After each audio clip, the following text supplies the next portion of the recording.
Good morning, everybody. I'm Ed Parcaut here with Mike Kelly. We're Real Estate Jerky Daily. Daily. How was your? Well, hello, everybody. Hello, everybody. Mike Kelly here with Ed Parcaut. We're Real Estate How was Jerky Daily.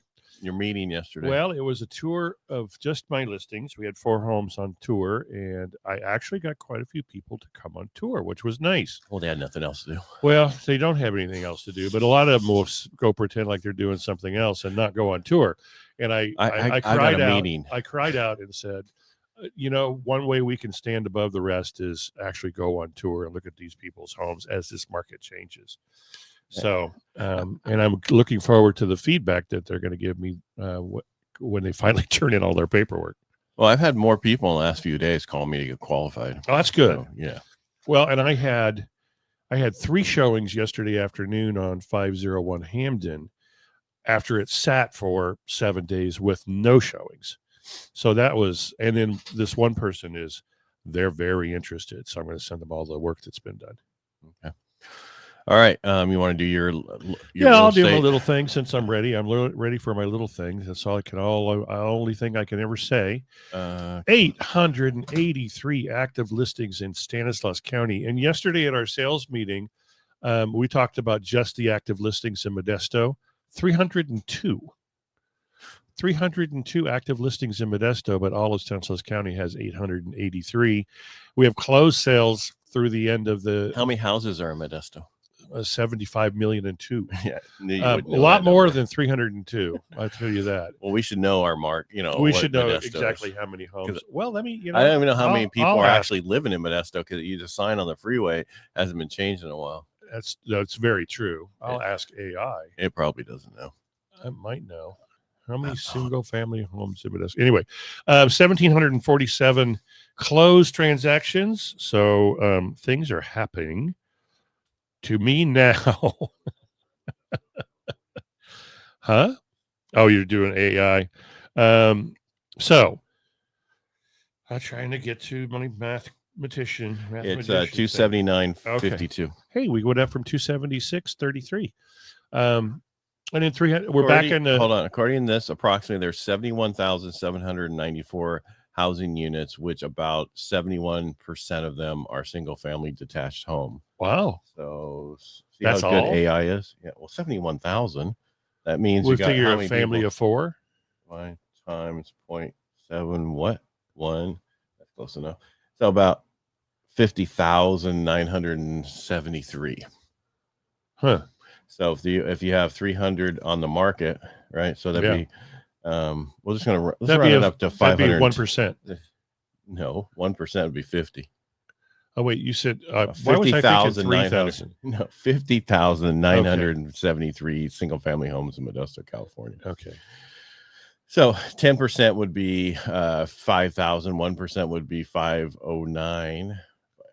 Right. Yep. And so it's less than 1% on the market. It's probably 0.6%. Well, that's wow. Yeah. Well, and so that's why prices haven't changed as you much. can tell. Yeah, prices haven't changed much, even though we're reading all these articles about prices dropping and stuff like that. Just not really happening in our market. Now it is happening elsewhere in the United States, and it is happening in other areas where people are getting nervous about or they are seasonal places. Yes. I have a client who called me yesterday who wants to buy this certain house of somebody's, and it's like 3 times or 2 times what he owns right now. And he wants to do it, but then he's got to sell his house. Luckily, that house would be like 375, which is a perfect home for a second home. Okay. And so it would go real fast. And I was trying to explain to him, I said, up in Tuolumne County, a $600,000 house isn't like top of mind for everybody who lives there. No. So that's a little bit hard. It's a little bit harder to sell. Yeah. Than it's $375,000 house. Yeah. And just like in our market, a $2 million home would be harder to sell than a $500,000 or $600,000. Your buyer market shrinks considerably. Right. So. And that's just how that works. So it takes longer. So depending on what you're doing, but I guess I'm just going on and on and on. Yeah. All right. What do I have today? How did yesterday go for you? Well, yesterday was CPI came almost as expected. Wow. One part was up a little bit, but that was mainly because a year ago there was no change and it was like almost a zero. So we showed an increase. I think it was instead of 2.4, it was 2.7 for the number, which kind of thrown, but all the other numbers associated with the core and everything else came in as expected or below. So it's kind of a fluke so it's not as bad as what people thought. So at first we lost a bunch and it stayed away. And today it's come back a little bit. Right. Yes. Yeah. Okay. So overall right now, I mean, the Dow's down 183, but that doesn't mean anything. That doesn't mean anything. It's been topsy-turvy all year. That just means find something to buy that's down. Yes. And when that goes up, then sell it or hold on to it. Yes. But we're not a stock trader. All right. So right now, we're only up 2 basis points on the rates. So rates are only better by 2 basis points. What does that mean? Freaking nothing. 10-year sitting at 4.48. That's the thing. Is that 10 years way back up there? So I have a client who his house is being sold. The loan officer on that house, or the company, will just say somebody messed up on the case number ordering and messed up the whole thing. And it's taken an extra almost 2 weeks, supposedly, because I don't know what's true. Okay. I extended it 1 week for nothing because I had some, I can do that. The next week I couldn't do it. So it was $5,000 more in cost for that rate since I locked it. Wow. So I extended it and I said, when do I need to extend it? They told us for sure they'll be closing on Wednesday. Well, today is Wednesday and they're not closing.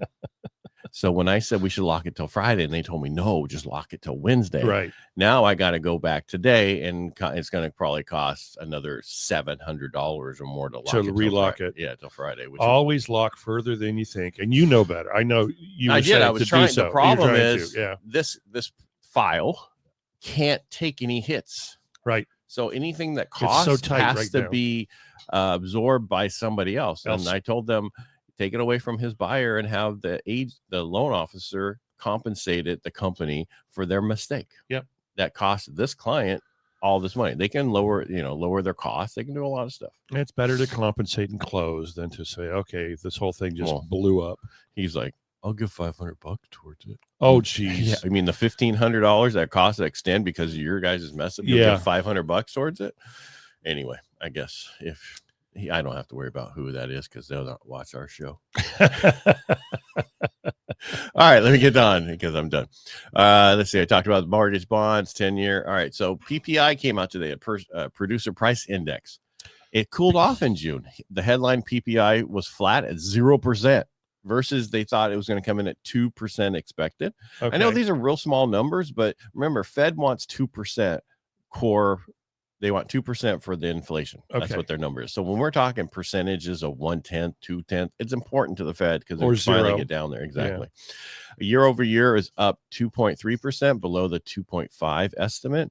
Core PPI also flat with year over year core easing to 2.6%, down from 3.2%. Okay. Where the other one yesterday was consumer, and that was up. So I think what happens I would think we got to make it, and then we have to give it to the consumer. So I think the consumer number next month will be down. Okay. So on the average, we're looking at roughly about 0.15% monthly inflation, well under the Fed's 2% annualized target. Oh, did you see that? Yeah, I did. All right. Got one more thing. Did you have something to add to this before I get into the applications? No, but what?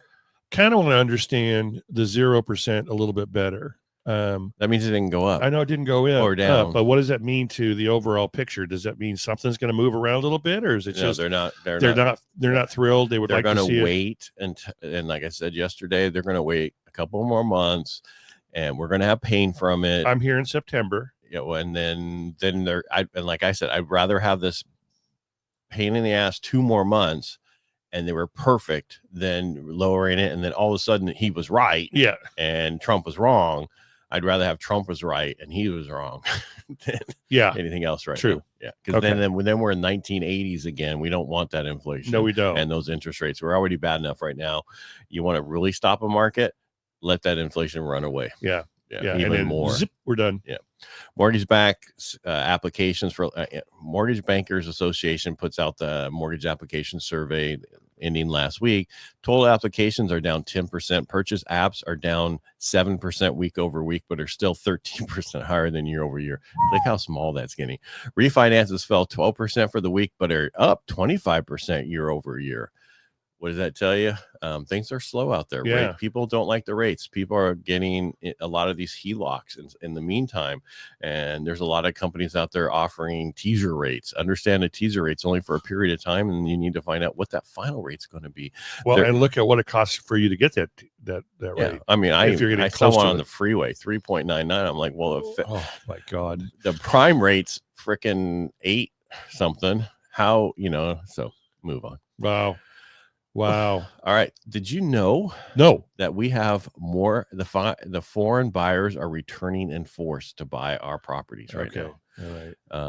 It's China. They're just trying to buy up everything. I'm just right. That just but they're not going to let them buy farmland next to all the. They shouldn't allow them to buy farmland. What are they called? The bases. So any communist country, I don't think should be able to own anything in our country. Yeah. I mean, we can't own anything. And for a long time, we couldn't own anything in Mexico. You could if you added another person on there that was a heritage of there, then they just took it from you. Yeah. But according to NAR, international home buyers, so you should be throwing this in here. It's NAR. It's your people. Well, I didn't look at NAR this morning. Just looking at home buyer. International home purchases purchased $56 billion worth of U.S. real estate between April 2024 and March of 2025. Wow. A 33% increase from the previous year. Key stats.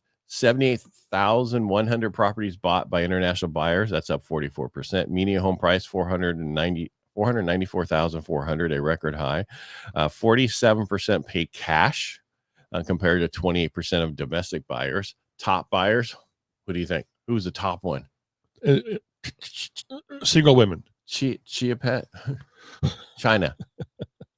We're talking about countries here. I know. I know. And I was China was 15% of it. Canada is 14%. Mexico, India, and UK. Wow. Surprised about Mexico. They're pushing this whole thing right now where they don't want people coming down there and moving in and taking their jobs. Did you see that? Yeah. Yeah, it's funny. But it's okay for the other way. For the other way around, they can come over here. Top destinations. Where do you think the top destination is in the United States? I almost said where it's at. In Spain? No, here where they're buying in the United States. Where do you think? What state are they buying in? The top state? California. Wrong. Wow. Wrong. Where is it? That was on PBS. The guy they'd ask somebody and he'd like, wrong answer. Yeah. What was that called? I forget. Anyway, Florida leads 21%. It's 15th consecutive year on top. Followed by California at 15%, Texas at 10%, New York at 7%. Where are you reading this now? Arizona 5%. I finally got to it. Yeah.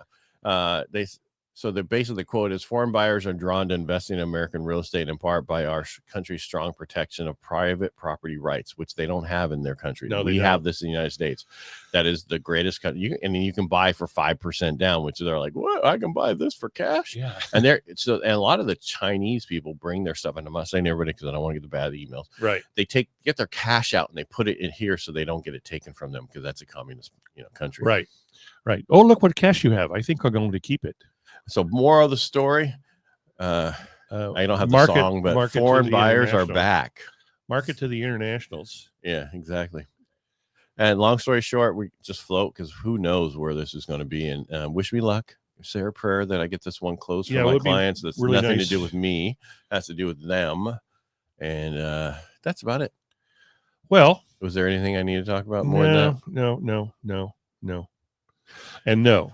We talked about earlier in the week the housing inventory was down nationwide. It is down. But it was up 22% last week. But I have inventory. So, we toured yesterday, 1908 Americana Court. It's 3,006 square feet. Guys, that's big. It's got a sparkling blue pool, and it's got 5 bedrooms and 3 full baths. How much? $749.9 is what they're asking. That's the problem. Well, I don't mean that wrong. It's right for the price point. It makes sense to the past. It doesn't make sense now. So it still makes sense. It's just that you got to find the right people. Exactly.